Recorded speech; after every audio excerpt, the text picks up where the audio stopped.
Hello all. നമ്മളിന്ന് discuss ചെയ്യാൻ പോകുന്നത് ന്യൂക്ലിയർ ഫിസിക്സിലെ 6ാമത്തെ ചാപ്റ്ററായ പാർട്ടിക്കിൾ ആക്സിലറേറ്റേഴ്സ് ആണ്. ഓക്കെ, അപ്പം നമുക്കറിയാം ന്യൂക്ലിയസിനെ കുറിച്ചുള്ള അല്ലെങ്കിൽ സബാറ്റോമിക് പാർട്ടിക്കിൾസിനെ കുറിച്ച് പഠിക്കുന്ന ഒരുവിധം എക്സ്പെരിമെൻറ്റ്സ് ഒക്കെ നമുക്ക് അതിനെക്കുറിച്ചുള്ള വിശദാംശങ്ങൾ അറിയണമെങ്കിൽ എന്ത് വേണം? നമുക്ക് കൊളീഷൻ നടത്തണം, അല്ലേ? കൊളീഷൻ എന്ന് പറഞ്ഞാൽ എന്താണ്? ഒരു ഇൻസിഡൻറ്റ് പാർട്ടിക്കിൾ വന്നിട്ട് ഒരു ടാർഗറ്റ് മെറ്റീരിയലിനെ ഹിറ്റ് ചെയ്ത് സ്കാറ്റർ ചെയ്ത് വരുന്ന റേഡിയേഷനും അതുപോലെ അതിൻ്റെ എനർജിയും കാര്യങ്ങളൊക്കെ പഠിച്ചിട്ട് നമുക്ക് എന്ത് ചെയ്യാൻ പറ്റും? ഇതിൻ്റെ സ്ട്രക്ചറും കാര്യങ്ങളൊക്കെ നമുക്ക് പഠിക്കാൻ പറ്റും. അപ്പം നമ്മൾ ന്യൂക്ലിയർ സ്ട്രക്ചർ എന്ന് പറഞ്ഞ ചാപ്റ്ററിലൊക്കെ അത് പഠിച്ചതാണ്, അല്ലേ? അപ്പം പാർട്ടിക്കിൾ കൊളീഷൻസ് ആണ് സാധാരണയായിട്ട് നമുക്ക് ന്യൂക്ലിയസിൻ്റെ സ്റ്റഡി ചെയ്യണമെങ്കിൽ നമുക്ക് ഇൻറ്റേർണൽ സ്ട്രക്ചർ എങ്ങനെയാണ്, അതുപോലെ അതിൻ്റെ അലൈൻമെൻറ്റ് കോൺഫിഗറേഷനൊക്കെ എങ്ങനെയാണെന്നൊക്കെ അറിയണമെങ്കിൽ നമുക്ക് എന്ത് വേണം? ഈ പറഞ്ഞ കൊളീഷൻസ് നടത്തണം. ആ കൊളീഷൻസ് നടത്താൻ വേണ്ടിയിട്ട് നമ്മൾ ഉപയോഗിക്കുന്ന ഡിവൈസസ് ആണ് പാർട്ടിക്കിൾ ആക്സിലറേറ്റേഴ്സ് എന്ന് പറയുന്നത്. അപ്പം ശരിക്കും പറഞ്ഞാൽ particle accelerator is a device for increasing the kinetic energy of electrically charged particles, അല്ലേ? It is a device for increasing the kinetic energy of electrically charged particles, അല്ലേ? ഇനി ഇങ്ങനെ ആക്സിലറേറ്റ് ചെയ്യാൻ പല മെത്തേഡ്സ് ഉണ്ട്. ഓക്കെ, അതിനകത്ത് പല മെത്തേഡ്സാണ് ഞാൻ പറയുന്നത്. അതിലൊന്നാമത്തെ മെത്തേഡാണ് ഡയറക്റ്റ് ഫീൽഡ് മെത്തേഡ്. അതുപോലെ രണ്ടാമത്തെ ഒരു മെത്തേഡാണ് ഇൻഡക്റ്റീവ് മെത്തേഡ്. അതുപോലെ മൂന്നാമത്താണ് എന്ത്? Resonance methods. ഓക്കെ, ഇത് മൂന്നും നമ്മൾ ഉപയോഗിക്കുന്ന അതിൻ്റെ പ്രിൻസിപ്പിളിനനുസരിച്ചുള്ളതാണ്, അല്ലേ? എന്ത് ടെക്നോളജിയാണ് അല്ലെങ്കിൽ എന്താ പറയുക കോൺസെപ്റ്റാണത് നമ്മൾ ആക്സിലറേറ്റ് ചെയ്യാൻ വേണ്ടി ഉപയോഗിച്ചത് എന്നുള്ളതാണ് ഈ ഒരു ക്ലാസിഫിക്കേഷൻ്റെ അടിസ്ഥാനം എന്ന് പറയുന്നത്. ഇനി മറ്റൊരു തരം ക്ലാസിഫിക്കേഷൻ എന്ന് പറയുന്നത് depending on the shape of the path of the particles. നമ്മൾ ആക്സിലറേറ്റ് ചെയ്ത പാർട്ടിക്കിൾസ് ഉണ്ടല്ലോ, അതെന്ത് തരം പാതയിലൂടെയാണ് സഞ്ചരിക്കുന്നത് എന്നതിൻ്റെ അടിസ്ഥാനത്തിൽ അവരെ linear accelerators and cyclic accelerators അങ്ങനെ രണ്ടായിട്ട് തിരിച്ചിട്ടുണ്ട്. ഓക്കെ, അപ്പം ഇവിടെ അതിൻ്റെ ടെക്നിക്കൽ സൈഡാണ്. ഇവിടെ അവർ ട്രാവൽ ചെയ്യുന്ന പാത്തിനെ ഡിപ്പെൻഡ് ചെയ്തുകൊണ്ട്. ഇപ്പോൾ ഒരു പാർട്ടിക്കിൾ സ്ട്രെയിറ്റ് ലൈനിലാണ് പോകുന്നതെങ്കിൽ, നമ്മൾ ആക്സിലറേറ്റ് ചെയ്യുന്ന പാർട്ടിക്കിൾ സ്ട്രെയിറ്റ് ലൈനിൽ പോകുന്നെങ്കിൽ അതിനെന്താണ്? ലീനിയർ ആക്സിലറേറ്റർ എന്ന് പറയും. അല്ല, ഇപ്പോൾ നമ്മൾ സൈക്ലോട്രോണൊക്കെ പഠിച്ചാണ്, അല്ലേ? സൈക്ലോട്രോണിൽ അങ്ങനെ സർക്കുലർ മോഷനിലാണ് പാർട്ടിക്കിൾ ട്രാവൽ ചെയ്യുക. അപ്പോൾ അത്തരം ആക്സിലറേറ്റേഴ്സിനെ സൈക്ലിക് ആക്സിലറേറ്റേഴ്സ് എന്ന് പറയും. ഓക്കെ ആണല്ലോ. ഇനി ഇതിൻ്റെ ഇപ്പം ഞാനീ പറഞ്ഞ 3 തരം ആക്സിലറേറ്റേഴ്സ് ഉണ്ടല്ലോ. ഇവിടെ ഞാൻ ആദ്യം പറഞ്ഞ ഡയറക്റ്റ് ഫീൽഡ്, ഇൻഡക്റ്റീവ്, റെസണൻസ്. അതിനകത്ത് ഇൻഡക്റ്റീവ് ടൈപ്പിൽ വരുന്ന ഒരു ആക്സിലറേറ്ററിന് എക്സാമ്പിളാണ് ബീറ്റാട്രോൺ എന്ന് പറയുന്നത്. ഓക്കെ, അപ്പം ബീറ്റാട്രോൺ ഇൻഡക്റ്റീവ് ആക്സിലറേറ്ററിന് ഒരു എക്സാമ്പിളാണ്.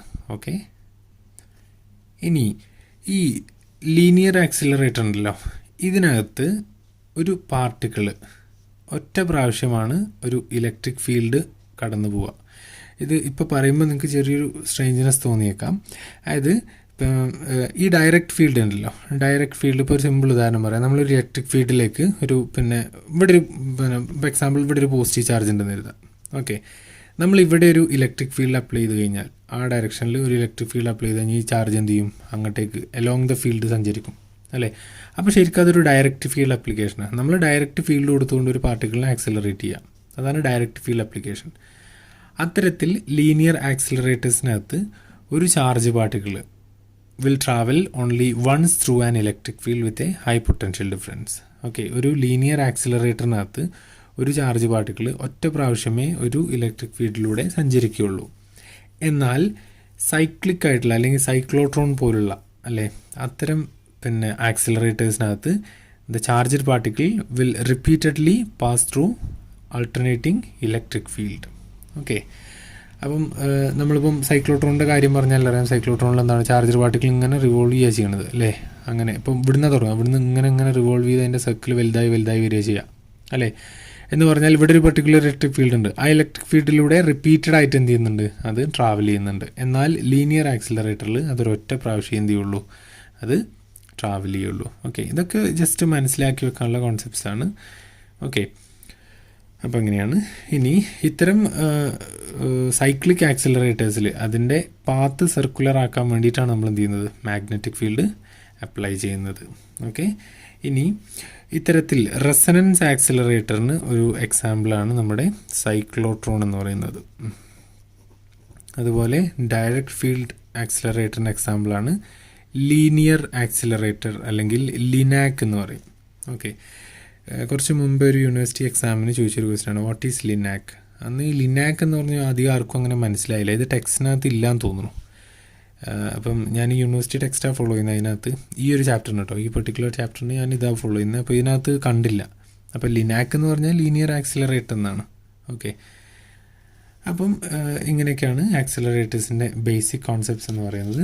ഇനി നമുക്ക് എന്ത് ചെയ്യാം, അതിൻ്റെ ഫസ്റ്റ് ആക്സിലറേറ്ററായ ലീനിയർ ആക്സിലറേറ്ററിനെ കുറിച്ചൊന്ന് പഠിക്കാം. അപ്പോൾ ഞാൻ നേരത്തെ പറഞ്ഞ പോലെ ലീനിയർ ആക്സിലറേറ്ററിൻ്റെ ഒരു കോൺസെപ്റ്റ് എന്ന് പറഞ്ഞാൽ നമ്മളെന്താ ചെയ്യണേ, ഒരു ചാർജ് പാർട്ടിക്കിൾ എന്ന് എഴുതാം, പോസിറ്റീവോ നെഗറ്റീവോ ആയിക്കൊള്ളട്ടെ. ഓക്കെ, നമുക്കറിയാം ഒരു ഇലക്ട്രിക് ഫീൽഡിൻ്റെ പ്രസൻസിൽ positive charge particle will move along the electric field. ഇപ്പോൾ ഞാനിവിടെ ഈ ഡയറക്ഷനിൽ ഒരു ഇലക്ട്രിക് ഫീൽഡ് അപ്ലൈ ചെയ്ത് കഴിഞ്ഞാൽ this particle will be travelling to the right അല്ലേ, and if it is a negative particle it will be travelling to the left അല്ലേ. Electric ഫീൽഡിന് ഓപ്പോസിറ്റ് ആയിട്ട് നെഗറ്റീവ് ചാർജും അതുപോലെ ഇലക്ട്രിക് ഫീൽഡിന് അലോങ് ആയിട്ട് പോസിറ്റീവ് ചാർജും ട്രാവൽ ചെയ്യുമെന്ന് നമുക്കറിയാം. ഇങ്ങനെ ഒരു ചാർജ് പാർട്ടിക്കിളിന് നമുക്ക് മാക്സിമം സ്പീഡ് കൊടുക്കണം എന്ന് കരുതുക. നമ്മുടെ ഉദ്ദേശം എന്താണ്, we have to accelerate these particle അല്ലേ. ഈ ചാർജ് പാർട്ടിക്കിളിനെ പരമാവധി സ്പീഡിൽ പറഞ്ഞേക്കണം, എന്നിട്ട് പോയിട്ട് ടാർഗറ്റിൽ ഹിറ്റ് ചെയ്യണം. ഓക്കെ, അങ്ങനെ നമുക്ക് ചെയ്യണമെങ്കിൽ ഇവിടെ ഈ ഇലക്ട്രിക് ഫീൽഡ് അപ്ലൈ ചെയ്യുന്ന ഫോഴ്സ് എന്ന് പറയുന്നത്, ഇപ്പോൾ ഇതിൻ്റെ ചാർജ് ക്യൂ ആണെന്ന് എഴുതാം അല്ലേ. നമുക്ക് ആ ഫോഴ്സ് അറിയാം, F = Q × E ആണ് അല്ലേ. നമ്മൾ കൊടുത്ത ഇലക്ട്രിക് ഫീൽഡ് എത്രയാണോ അത് ടൈംസ് ക്യൂ ആണെന്ത് ഫോഴ്സിനുള്ള എക്സ്പ്രഷൻ എന്ന് പറയുന്നത്. ഓക്കെ, അതുകൊണ്ട് ഈ പർട്ടിക്കുലർ ഫോഴ്സ് ഇൻക്രീസ് ചെയ്യണമെങ്കിൽ, ഇപ്പോൾ എക്സാമ്പിൾ ഇതൊരു പോസിട്രോൺ ആണെന്ന് എഴുതാം, E+ എന്ന് പറയുന്ന ഒരു പോസിട്രോൺ ആണെന്ന് എഴുതാം. അതിന് നമുക്ക് ഇൻക്രീസ് ചെയ്യണമെങ്കിൽ ക്യൂ എന്ന് പറഞ്ഞതിൻ്റെ ചാർജ് ഫിക്സറാണ്, we have to increase the force കൂടിയാൽ എന്ത് ചെയ്യുള്ളൂ, അതിൻ്റെ ആക്സലറേഷൻ കൂട്ടാൻ പറ്റുള്ളൂ. അപ്പം we have to increase the electric field. ഇങ്ങനെ ഇലക്ട്രിക് ഫീൽഡ് നമ്മൾ ഇൻക്രീസ് ചെയ്ത് കഴിഞ്ഞാൽ എന്ത് ചെയ്യും, മാക്സിമം സ്പീഡ് കിട്ടും. പക്ഷേ വി ഹാവ് ലിമിറ്റേഷൻസ്. ഇത്തരത്തിൽ ഇലക്ട്രിക് ഫീൽഡ് കൊടുത്തുകൊണ്ട് ഒരു പാർട്ടിക്കിളിനെ ആക്സിലറേറ്റ് ചെയ്യുക എന്ന് പറയുന്നത് കുറച്ച് ബുദ്ധിമുട്ടാണ് അല്ലേ. നമുക്ക് നല്ലൊരു സ്പീഡ് കിട്ടണമെങ്കിൽ ഇപ്പോൾ എക്സാമ്പിൾ ഒരു 10 മില്യൺ വോൾട്ട്സ് ഒക്കെ വേണമെന്ന് എഴുതാം. ഓക്കെ, ഒരു 10 മില്യൺ വോൾട്ടൊക്കെ പൊട്ടൻഷ്യൽ ഡിഫറൻസ് കൊടുക്കുക എന്ന് പറഞ്ഞാൽ എന്ത് ചെയ്യണം, നമുക്ക് അത്രയും എന്താ പറയുക ഇൻസുലേഷൻ പ്രോബ്ലംസ് ഒക്കെ ഉണ്ടാവും അല്ലേ. അത്രയും ഹൈ പൊട്ടൻഷ്യൽ കൊടുത്തുകൊണ്ട് നമുക്കൊരു പാർട്ടിക്കിളിനെ ആക്സിലറേറ്റ് ചെയ്യുക പറയുമ്പോൾ അവിടെ കുറേ സെക്യൂരിറ്റി ഇഷ്യൂസ് ഉണ്ട് അല്ലേ. അതുപോലെ അത്രയും വോൾട്ടേജ് നമുക്ക് ക്രിയേറ്റ് ചെയ്യണമെങ്കിൽ കുറച്ച് ടെക്നിക്കലായിട്ടുള്ള എന്താ പറയുക അഡ്വാൻസ്ഡ് ടെക്നോളജീസൊക്കെ വേണം. അപ്പോൾ അത് ബുദ്ധിമുട്ടാണ്. അതുകൊണ്ട് നമ്മൾ എന്താ ചെയ്യാൻ ചോദിച്ചാൽ, we are achieving the particle acceleration in successive steps. Okay, ഒരു ഈ പാർട്ടിക്കിൾ നമ്മൾ എന്ത് ചെയ്യുക, ആദ്യം ഒന്ന് മൂവ് ചെയ്യുക, എന്നിട്ട് കുറച്ചുകൂടെ കഴിഞ്ഞിട്ട് ഒരു ഡോസും കൂടെ കൊടുക്കുക, അങ്ങനെ ഒന്നുകൂടെ മൂവ് ചെയ്യുക. അങ്ങനെ കണ്ടിന്യൂസ് സ്റ്റെപ്സിൽ എന്ത് ചെയ്യുക, സക്സസീവ് സ്റ്റെപ്സിൽ ഈ ഒരു പാർട്ടിക്കിളിനെ നമ്മൾ എന്ത് ചെയ്യുക, ആക്സിലറേറ്റ് ചെയ്യുക. അത്തരത്തിൽ ഒരു ടെക്നോളജി എംപ്ലോയ് ചെയ്യുന്നൊരു ഡിവൈസാണ് എന്ത്, ലീനിയർ ആക്സിലറേറ്റർ എന്ന് പറയുന്നത്. Okay, high energy particles are produced without using high potential difference അല്ലേ. ഇവിടെ നമ്മൾ എന്ത് ചെയ്യുന്നില്ല, ഹൈ പൊട്ടൻഷ്യൽ ഡിഫറൻസ് കൊടുക്കുന്നില്ല, പകരം സ്റ്റെപ്പ് ബൈ സ്റ്റെപ്പ് നമ്മൾ എന്ത് ചെയ്യാണ്, അതിൻ്റെ സ്പീഡ് കൂട്ടുകയാണ്. Okay, by the principle of synchronous acceleration. Okay, ഇനി ഇതിൻ്റെ ഒരു സ്ട്രക്ചർ ഞാൻ പറയാം. ഒരു ലീനിയർ ആക്സിലറേറ്റർ എന്ന് പറഞ്ഞാൽ ഏകദേശം ഇങ്ങനെയൊരു ഗ്ലാസ് ട്യൂബുണ്ട്. ഓക്കെ, ഇത്തരത്തിലൊരു ഗ്ലാസ് ട്യൂബുണ്ട്. ഡയഗ്രാം നിങ്ങൾ ടെക്സ്റ്റൊക്കെ നോക്കി വരയ്ക്കാവും നല്ലതെന്ന് തോന്നുന്നു. ഇനി ഇതിനകത്ത് എന്തുണ്ട്, കുറേ ട്യൂബ്സ് ഉണ്ട്. ഓക്കെ,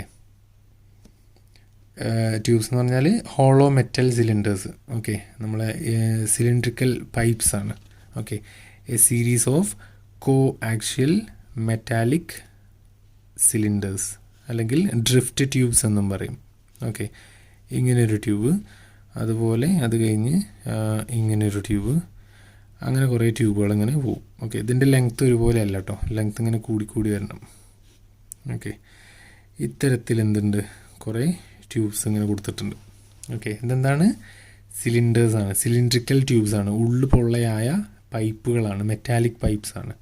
ഓക്കെ, ഇനി ഇതിനകത്ത് നമ്മൾ എന്ത് ചെയ്യും ചോദിച്ചാൽ, ഇതിനകത്തെ ഇപ്പം ഇത് ഒന്നാമത്തെ ട്യൂബാണ്, ഇത് 2ആണ്, ഇത് 3ആണ്, 4 അങ്ങനെ പോവും എക്സെട്ര.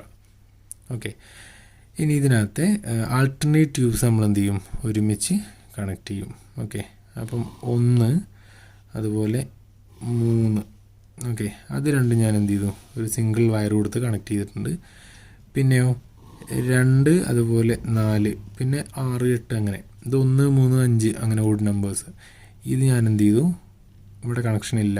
ഓക്കെ, ഇങ്ങനെ കൊടുത്തിട്ട് ഇവിടെ കൊടുത്തു. ഓക്കെ, ഇനി ഇത് ഞാനൊരു റേഡിയോ ഫ്രീക്വൻസി ജനറേറ്റർ അല്ലെങ്കിൽ RF ജനറേറ്റർ എന്ന് പറയുന്ന ഡിവൈസിലേക്ക് കൊടുക്കുകയാണ്. Radio frequency generator.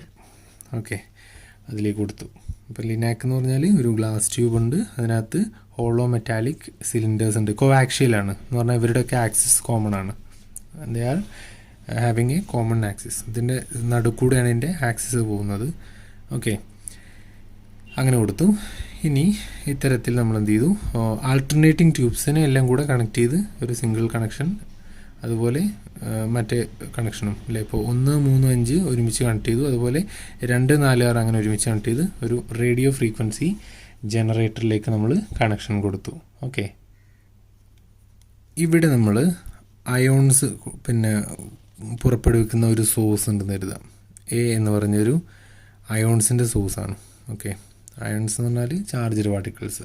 ഓക്കെ, അപ്പോൾ ഇവിടെ നിന്നാണ് അയോൺസ് പ്രൊഡ്യൂസ് ചെയ്യുക. നമുക്ക് ആക്സിലറേറ്റ് ചെയ്യാനുള്ള ഇലക്ട്രോൺസോ പ്രോട്ടോൺസോ എന്താ വെച്ചാൽ അത് ചാർജഡ് പാർട്ടിക്കിൾസ് ഇവിടെ നിന്നാണ് പ്രൊഡ്യൂസ് ചെയ്യുക.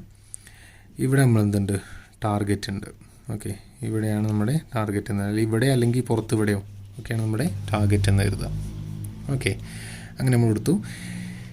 ഇനി ഈ ഒരു പർട്ടിക്കുലർ ഇതിൻ്റെ ടെർമിനൽസ് ഞാൻ പറഞ്ഞു, ആൾട്ടർനേറ്റിംഗ് സിലിണ്ടേഴ്സ് വേറെ വേറെ കൊടുത്തിട്ട് എന്തുണ്ട്, ഒരു ഹൈ ഫ്രീക്വൻസി ഓസിലേറ്ററിലേക്ക് അല്ലെങ്കിൽ ഒരു ജനറേറ്ററിലേക്ക് കൊടുത്തിട്ടുണ്ടെന്ന് പറഞ്ഞു. ഇതിൻ്റെ ഒരു ക്രമീകരണം എങ്ങനെയാണെന്ന് ചോദിച്ചാൽ, ഇതിൻ്റെ പോസിറ്റീവ് ഹാഫ് സൈക്കിളിൽ 1, 3, 5, 7 തുടങ്ങിയ പൈപ്പുകൾ എന്തായിരിക്കും, പോസിറ്റീവ് ആയിരിക്കും. അതേസമയം 2, 3, 4 2, 4, 6 അത്തരം ഇതെന്തായിരിക്കും, നെഗറ്റീവ് ആയിരിക്കും. ഓക്കെ, എന്ന് പറഞ്ഞാൽ ഫസ്റ്റ് ഇത് AC സപ്ലൈ ആണ് അല്ലേ, RF റേഡിയോ ഫ്രീക്വൻസി ജനറേറ്ററാണ് അല്ലെങ്കിൽ ഓസിലേറ്ററാണ്.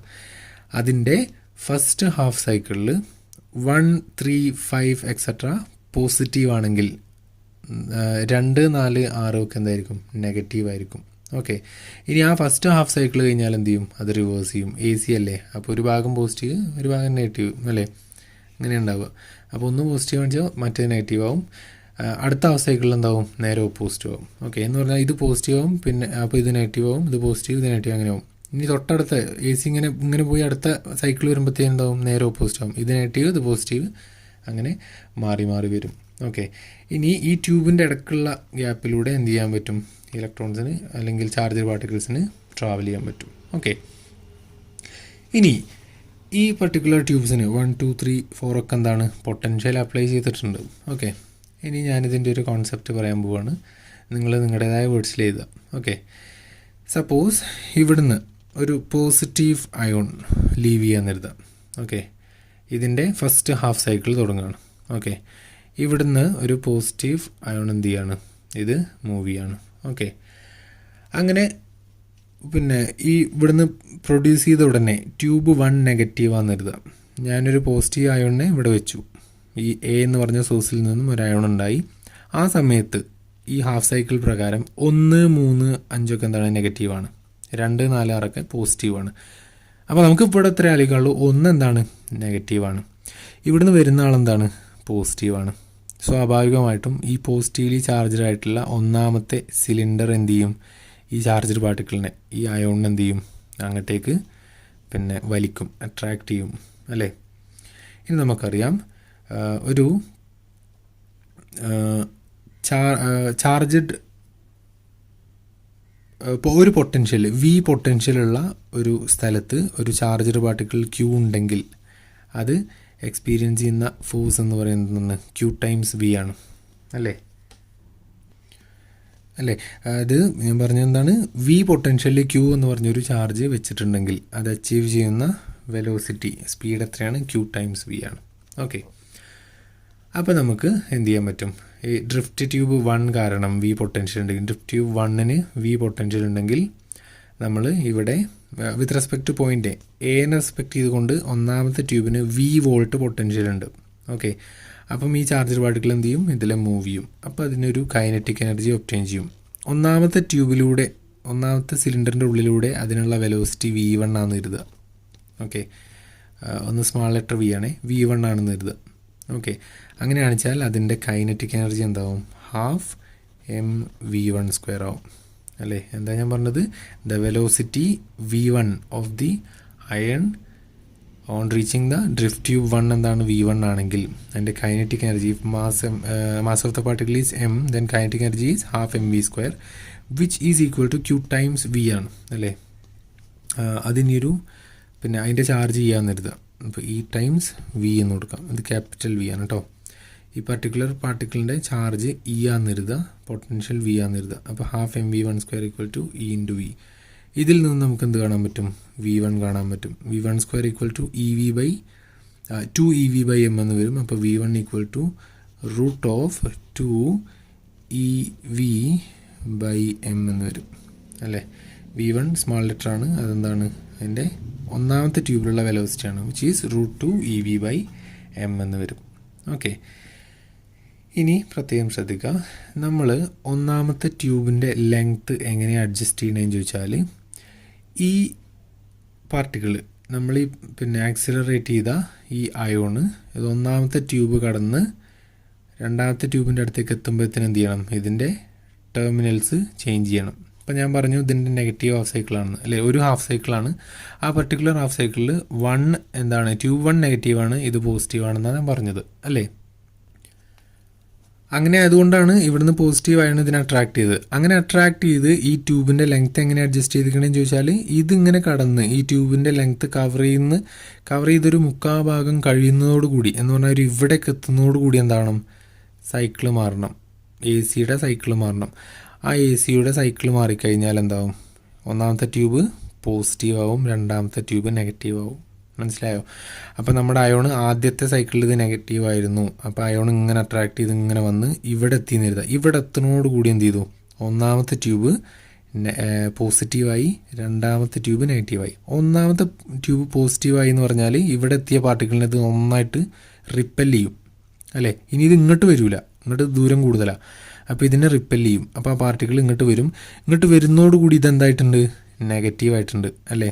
ഇത് ആദ്യം പോസിറ്റീവായിരുന്നു, ഇപ്പോൾ അതെന്തായി? രണ്ടാമത്തെ സൈക്കിളിൽ നെഗറ്റീവായി, അതിനൊന്നായിട്ട് അങ്ങോട്ട് അട്രാക്ട് ചെയ്യും, അല്ലേ? അപ്പോൾ ഇതിങ്ങനെ ഇവിടുന്ന് പിന്നെ അട്രാക്ട് ചെയ്തൊരു സ്പീഡിൽ ഇങ്ങനെ വരികയാണ്. അതേസമയം ഇവിടുത്തെ എത്തിയോടുകൂടി ഇത് റിപ്പൽ ചെയ്യുകയും ചെയ്തു, അത് അട്രാക്ട് ചെയ്യുകയും ചെയ്തു. എന്ന് പറഞ്ഞാൽ അതിൻ്റെ സ്പീഡ് എന്തായി? ഒന്നുകൂടെ കൂടി, അല്ലേ? ഭയങ്കര സ്പീഡിൽ രണ്ടാമത്തെ ട്യൂബിനുള്ളിലേക്ക് അത് V2 വെലോസിറ്റിയിൽ പോയി എന്ന് കരുതുക. ഓക്കെ, V2 വെലോസിറ്റിയിൽ പോയി എന്ന് കരുതുക. അപ്പോൾ ആ പർട്ടിക്കുലർ പാർട്ടിക്കിൾ അബ്റ്റെയിൻ ചെയ്യുന്ന വെലോസിറ്റി എന്താണ്? കൈനറ്റിക് എനർജി എന്താണ്? Half mv2² is equal to എന്താവും? വിത്ത് റെസ്പെക്ട് ടു എ രണ്ടാമത്തെ ട്യൂബിൻ്റെ പൊട്ടൻഷ്യൽ എത്രയാവും? 2 ടൈംസ് V ആവും. ഇതിൻ്റെ ക്യാപിറ്റൽ V ആയിരുന്നു പൊട്ടൻഷ്യൽ, അല്ലേ? അപ്പോൾ വിത്ത് റെസ്പെക്ട് ടു എ രണ്ടാമത്തെ ട്യൂബിൻ്റെ പൊട്ടൻഷ്യൽ എന്താവും? 2V ആവും. അതുകൊണ്ട് 2EV എന്ന് വരും, അല്ലേ? 2EV എന്ന് വരും. അതുകൊണ്ട് ഇതിൽ നിന്ന് നമുക്ക് എന്തുണ്ടാക്കാം? V2 എക്സ്പ്രഷൻ ഉണ്ടാക്കാം. Velocity in the second drift tube, അല്ലേ? എത്ര വരിക? ഇവിടെ നോക്കുക, ഈ ഹാഫ് അങ്ങോട്ട് എടുക്കുക, എന്നിട്ട് 4 ആവും, അല്ലേ? അപ്പോൾ V2² ഈക്വൽ ടു 4EV/m എന്ന് വരും. അതിന് 2 നമ്മൾ √4 2 ആക്കണ്ട, പകരം നമ്മൾ √2 ഇൻറ്റു √2EV/m എന്ന് ഇത് കൂടെ, അല്ലേ? ഈ 2 ഇൻറ്റു 2 4 ആണ്. 4 നമ്മൾ 2 എന്ന് പറഞ്ഞിട്ട് പുറത്ത് എഴുതണ്ട, ഇങ്ങനെ √2 ഇൻറ്റു √2. ഇത് എന്തിനാന്ന് ചോദിച്ചാൽ V1 ടേംസിലാക്കാൻ. അപ്പോൾ എന്താവും? √2 ടൈംസ് V1 എന്നാവും. ശരിയല്ലേ? അപ്പോൾ അങ്ങനെ രണ്ടാമത്തെ ട്യൂബിൽ പാർട്ടിക്കിൾ അറ്റൈൻ ചെയ്യുന്ന വെലോസിറ്റി എന്താണ്? √2V1 ആണ്, അല്ലേ? അങ്ങനെ നമുക്കിനി ഓരോ ട്യൂബും കാൽക്കുലേറ്റ് ചെയ്യാം. ഇനി വീണ്ടും എന്താണ്? പാർട്ടിക്കിൾ ഇതിനകത്തേക്ക് നിന്നു, അല്ലേ? ഇത് നെഗറ്റീവാണ്, അങ്ങനെ ഇങ്ങനെ കയറി ഇവിടെ എത്തി. ഇവിടെ എത്തുന്നതോട് കൂടി ഇതിൻ്റെ ലെങ്ത് അനുസരിച്ച് അഡ്ജസ്റ്റ് ചെയ്യണം കേട്ടോ. ഇവിടെ എത്തുന്നതോട് കൂടി എന്തായി? സൈക്കിൾ മാറി ഈ പർട്ടിക്കുലർ ട്യൂബ് പോസിറ്റീവ് ആവും, ഇത് നെഗറ്റീവ് ആവും. ഇത് പോസിറ്റീവ് വന്നവഴി ഈ ചാർജ് ചെയ്ത പാർട്ടിക്കിൾ എന്താണ്, പോസിറ്റീവാണ്, ഇതിനെ റിപ്പൽ ചെയ്യും, ഇത് അങ്ങോട്ട് പുല്ലും, അതേസമയം ഇതിനങ്ങോട്ട് അട്രാക്ട് ചെയ്യും ചെയ്യും. ഇത് നെഗറ്റീവ് ആയില്ലേ, അപ്പോൾ ഒന്നുകൂടെ സ്പീഡ് കൂടും. അങ്ങനെ സ്പീഡ് കൂടി എത്ര ട്യൂബ് ഉണ്ടോ അതിനനുസരിച്ച് എന്ത് ചെയ്യും, അതിൻ്റെ സ്പീഡ് കൂടി വരും. ഓക്കെ, അപ്പോൾ നമുക്ക് അതിൻ്റെ പർട്ടിക്കുലർ വെലോസിറ്റി എന്ത് വരും, ഒന്നാമത്തിൻ്റെ √2 EV/m വരും, V1. അടുത്തിൻ്റെ √2 V1 വരും, പിന്നെ അങ്ങനെ √3 √4 അങ്ങനെ പോവും അല്ലേ. ഓക്കെ, ഇനി ഇതിൻ്റെ വെലോസിറ്റി എന്ന് പറയുന്നത് √2 V1 ആണ് അല്ലേ. അപ്പം ഞാൻ പറഞ്ഞത് ഒന്നാമത്തെ ട്യൂബിൻ്റെ ഉള്ള വെലോസിറ്റി V1 ആണ്, രണ്ടാമത്തേന് √2 V1 ആണ്, മൂന്നാമത്തേന് √3 V1 ആണ് എന്ന് പറഞ്ഞാൽ അതിൻ്റെ ലെങ്ത് അതിനനുസരിച്ച് എന്താണ്, പ്രൊപ്പോർഷണൽ ആണെന്ന് പറഞ്ഞു. ഓരോ ട്യൂബിൻ്റെയും ലെങ്ത് എന്തിനനുസരിച്ച് അഡ്ജസ്റ്റ് ചെയ്തിട്ടുള്ളത്, അതിൻ്റെ പൊട്ടൻഷ്യൽ മാറുന്നതനുസരിച്ച്, ഹാഫ് സൈക്കിൾ മാറുന്നതനുസരിച്ച്. അതുകൊണ്ട് the length of the tube L1 L2 L3 etc. will be equal to 1:√2 √3 etc. അല്ലേ. അങ്ങനെ ഒരു റേഷ്യോ അവിടെ എക്സിസ്റ്റ് ചെയ്യും അല്ലേ. എന്ന് പറഞ്ഞാൽ ആ ട്യൂബുകളുടെ ലെങ്ത്തുകളുടെ റേഷ്യോ ഈ ഒരു പർട്ടിക്കുലർ വാല്യൂ ആയിരിക്കും അല്ലേ. ക്ലിയർ ആണല്ലോ. As it's velocity is √2 V1, ഏത് രണ്ടാമത്തെ ട്യൂബിൻ്റെ. അതുപോലെ √3 V1 √4 V1 അങ്ങനെ വരുന്നത് കൊണ്ട് ആ ട്യൂബുകളുടെ ലെങ്ത്ത് അതിനനുസരിച്ച് അഡ്ജസ്റ്റ് ചെയ്യണമെന്ന് പറഞ്ഞു. അതുകൊണ്ട് അവരുടെ ലെങ്ത്തിൻ്റെ റേഷ്യോ എന്തായിരിക്കും, 1:√2 √3 അങ്ങനെ പോകും അല്ലേ. അപ്പോൾ ഒന്നാമത്തെ ട്യൂബിൻ്റെ ലെങ്ത്ത് 1 മീറ്റർ ആണെന്ന്, രണ്ടാമത്തെ ട്യൂബിൻ്റെ എത്ര വരും, 1.414 വരും അല്ലേ. അടുത്ത 1.73 വരും, അടുത്ത 2 വരും, അങ്ങനെ പോകും അല്ലേ. ക്ലിയർ ആണല്ലോ. ഇനി നമുക്കിതിനകത്ത് ഈ ഒരു പർട്ടിക്കുലർ പാർട്ടിക്കിളിൻ്റെ എനർജി കാണാനുണ്ട്. ഓക്കെ, അപ്പോൾ ഇത് ലിനാക്ക് തന്നെയാണ് കേട്ടോ, എനർജി ഓഫ് ദി അയോൺ. ഇതിനകത്ത് ഈ അയോണിൻ്റെ എനർജി കാണാം. Okay, let small letter n be the number of gaps that the iron travel in the accelerator അല്ലേ. n എന്ന് പറയുന്നത് എന്താണ്, ഇത്തരത്തിലുള്ള ഗ്യാപ്പുകളാണ്. ഇപ്പോൾ ഈ ഒരു പർട്ടിക്കുലർ ഡയഗ്രത്തിൽ 1, 2, 3 ഗ്യാപ്പുകളുണ്ട്, 4 ട്യൂബും 3 ഗ്യാപ്പുകളും ഉണ്ട് അല്ലേ. അപ്പം n എന്ന് പറയുന്നത് എന്താണ്, number of gaps in the device ആണെന്ന് എഴുതാം അല്ലേ, through which the ion travels in the accelerator അല്ലേ. ഇനി ഫൈനൽ ട്യൂബിലൂടെ, അത് nth ട്യൂബിലൂടെ അത് പുറത്തേക്ക് വരുന്ന വെലോസിറ്റി Vn ആണെന്ന് എഴുതുക, സ്മോൾ ലെറ്റർ Vn ആണെന്ന് എഴുതാം. ഓക്കെ, അങ്ങനെയാണെങ്കിൽ nth ട്യൂബിലൂടെ അതിൽ വരുമ്പം അതിൻ്റെ velocity we have to find the velocity. എത്രയാണ് വരിക, Vn = √n V1 എന്നാണ് വരിക. V1 എന്താണെന്ന്, √2 VE/m ആണ്. ക്ലിയർ അല്ലേ. അപ്പോൾ nth ട്യൂബിലൂടെ അത് പുറത്തേക്ക് വരുന്ന വെലോസിറ്റി ആണെന്ത്, Vn = √10 × √2 VE/n. അതുകൊണ്ട് ആ പർട്ടിക്കുലർ പാർട്ടിക്കിളിൻ്റെ the kinetic energy attained by the the particle from the nth tube, അല്ലെങ്കിൽ final kinetic energy of the particle അല്ലേ. ഈ ട്യൂബിലൂടെ ഒക്കെ കടന്നു പോയി പുറത്തേക്ക് വരുമ്പം ആ പാർട്ടിക്കിൾ ഉണ്ടാകുന്ന കൈനറ്റിക് എനർജി 12mv² അല്ലേ, 12mvn² എന്ന് വരും. Which will be equal to എന്ന് വരും 12m × Vn എന്ന് പറഞ്ഞാൽ എന്താണ്, Vn² അല്ലേ. അപ്പോൾ Vn എന്ന് പറഞ്ഞാൽ അതാണ്. അപ്പോൾ എന്ത് വരും, n × 2VE/m എന്ന് വരും അല്ലേ. അപ്പം m 2 ഒക്കെ കട്ട് ചെയ്ത് പോയിട്ട് ബാക്കി എന്ത് വരും, NVE എന്ന് വരും, n × V × E എന്ന് വരും അല്ലേ. That means the final energy of the particle. ഇത് കൈനറ്റിക് എനർജി ആണെന്നുള്ള കാര്യത്തിൽ സംശയമൊന്നുമില്ലല്ലോ. ഈ പാർട്ടിക്കിളിന് ആകെ കിട്ടുന്ന എനർജി കൈനറ്റിക് എനർജിയാണ്. കാരണം ആ പാർട്ടിക്കിൾ ചാർജ്ഡ് മീഡിയത്തിലൂടെ ട്രാവൽ ചെയ്ത് വരിക അല്ലേ, അങ്ങനെ വരികയാണ്. അപ്പോൾ അതിന് കിട്ടുന്ന എനർജി എന്താണ്, കൈനറ്റിക് എനർജിയാണ്. That particular energy depends on the number of gaps. n-നെ ഡിപ്പെൻഡ് ചെയ്യുന്നുണ്ട് ഓക്കെ അല്ലേ, and the energy gained in each gap. അതുകൊണ്ട് ഈ ഫൈനൽ എനർജി എന്ന് പറയുന്നത് NV എന്ന് പറയുന്നത്, നമ്പർ ഓഫ് ഗ്യാപ്സ് കൂടണമെങ്കിൽ എന്ത് വേണം, കുറേ പൈപ്പുകൾ വേണം അല്ലേ. ഇപ്പം 10 ഗ്യാപ്പ് ഉണ്ടെങ്കിൽ 11 പൈപ്പ് ഉണ്ടാവും അല്ലേ. അപ്പം n കൂടണം. n കൂടിയാൽ, ഗ്യാപ്പുകൾ കൂടിയാൽ പൈപ്പിൻ്റെ എണ്ണം കൂടും. ദാറ്റ് മീൻസ് അതിൻ്റെ ഓവറോൾ ലെങ്ത് കൂടും. അതാണ് ലീനിയർ ആക്സിലറേറ്ററിൻ്റെ one of the greatest demerit എന്ന് പറയുന്നത്. മനസ്സിലായോ. ഈ നമ്പർ ഓഫ് ഗ്യാപ്സിന് NV ആണെന്ത് പുറത്തേക്ക് വരുന്ന പാർട്ടിക്കിളിൻ്റെ കൈനറ്റിക് എനർജി എന്ന് പറഞ്ഞാൽ നമുക്ക് വേണ്ട എന്താണ് മാക്സിമം എനർജിയാണ്. മാക്സിമം എനർജിയോട് കൂടി പോയിട്ട് എന്ത് ചെയ്യണം, ടാർഗറ്റ് പാർട്ടിക്കിളിനെ ഹിറ്റ് ചെയ്യണം. അത് കിട്ടണമെങ്കിൽ നമുക്ക് എന്ത് വേണം, ഇവിടെ ഗ്യാപ്സ് കൂടണം, N കൂടണം. N കൂടിയാൽ എന്തായി, നമ്പർ ഓഫ് ട്യൂബ്സ് കൂടും. നമ്പർ ഓഫ് ട്യൂബ്സ് കൂടിയാൽ എന്തായി, ലെങ്ത്ത് കൂടി. ഈ ലെങ്ത്ത് സെയിം ആണെച്ചാൽ തിരക്കില്ല, അതിൻ്റെ ലെങ്ത്തിനേക്കാളും ഇതിപ്പോൾ 1 ആണെച്ചാൽ ഇതെന്താ √2 ആണ്, 1.414 ആവും. ഇത് √3 ആണ്, 1.73. ഇത് √4 എന്ന് പറഞ്ഞാൽ 2. അങ്ങനെ കൂടി വരികയും ചെയ്യും അല്ലേ. അപ്പോൾ അതാണ് ഒന്ന്. The length of the accelerator becomes inconveniently large അല്ലേ, and it is difficult to maintain vacuum in such a large chamber. ഞാൻ പറഞ്ഞു ഈ ഗ്ലാസ് ട്യൂബിനകത്ത് എന്ത് ചെയ്യണം, വാക്യൂം ക്രിയേറ്റ് ചെയ്യണമെന്ന്. അപ്പോൾ നമ്പർ ഓഫ് ട്യൂബ്സ് കൂടി അതിൻ്റെ ലെങ്ത്ത് കൂടും അല്ലേ. അത്രയും വലിയ ലെങ്ത്തുള്ളൊരു മെറ്റീരിയലിനകത്ത്, ഒരു ഡിവൈസിനകത്ത് നമ്മൾ വാക്യൂം ക്രിയേറ്റ് ചെയ്യണമെങ്കിൽ ഇറ്റ്സ് ഡിഫിക്കൾട്ട് അല്ലേ. അതാണ് ഒന്നാമത് അതിൻ്റെ ഒരു ഡീമെറിറ്റ് എന്ന് പറയുന്നത്. രണ്ടാമത്തത്, the iron current is available in the form of pulses of short duration അല്ലേ. ഇതിനകത്ത് എന്താണ്, പൾസായിട്ടാണ് എന്ത് ചെയ്യുന്നത്, നമുക്ക് ഈ അയോൺസിൻ്റെ കറണ്ട് കിട്ടുക. അയോൺ കറണ്ട് എന്ന് പറഞ്ഞാൽ ഫ്ലോ അല്ലേ. ഈ അയോൺസ് ഇതിലൂടെ പുറത്തേക്ക് വരുന്നില്ലേ, അത് നമുക്ക് ഒരു പാർട്ടിക്കിളിനെ തന്നെ ആക്സിലറേറ്റ് ചെയ്യണമെന്നില്ല കേട്ടോ. ഇതിപ്പോൾ ഒരു അയോണിൻ്റെ കാര്യം നമ്മൾ പറഞ്ഞു, അങ്ങനെ കുറേ അയോൺസ് വരും അല്ലേ. അത് നമുക്ക് എന്താണ്, പൾസായിട്ടാണ് കിട്ടുക, കണ്ടിന്യൂസ് ആയിട്ടല്ല കിട്ടുക അല്ലേ. 1, 2 അങ്ങനെ ഒരു ഡിസ്ക്രീറ്റ് ആയിട്ടാണ് നമുക്ക് കിട്ടുക എന്നുള്ളത് അല്ലേ. ഇപ്പോൾ മെയിൻ ഡിസഡ്വാൻറ്റേജ് എന്ന് പറയുന്നത് എന്താണ്, ഇത് ലെങ്തിയാണ് അല്ലേ. ഈ ഡിവൈസ് ലെങ്തിയാണ്, അതുകൊണ്ട് അതിനകത്ത് വാക്യൂം ക്രിയേറ്റ് ചെയ്യുക എന്ന് പറഞ്ഞത് റിസ്ക് ആണ്. ഓക്കെ, പിന്നെ അതുകൊണ്ട് തന്നെ അത് പോർട്ടബിൾ ആവാനും ബുദ്ധിമുട്ടാണ് അല്ലേ. നല്ല ലെങ്ത്തുള്ളൊരു സാധനം നമുക്ക് എടുത്തുകൊണ്ട് പോകാനും അതിനൊക്കെ റിസ്ക് ആണത്. ഓക്കെ, അപ്പോൾ അതാണ് ലീനിയർ ആക്സിലറേറ്റർ. ഓക്കെ, ബാക്കി ഭാഗം നമുക്ക് അടുത്ത ക്ലാസ് പറയാം. Thank you all.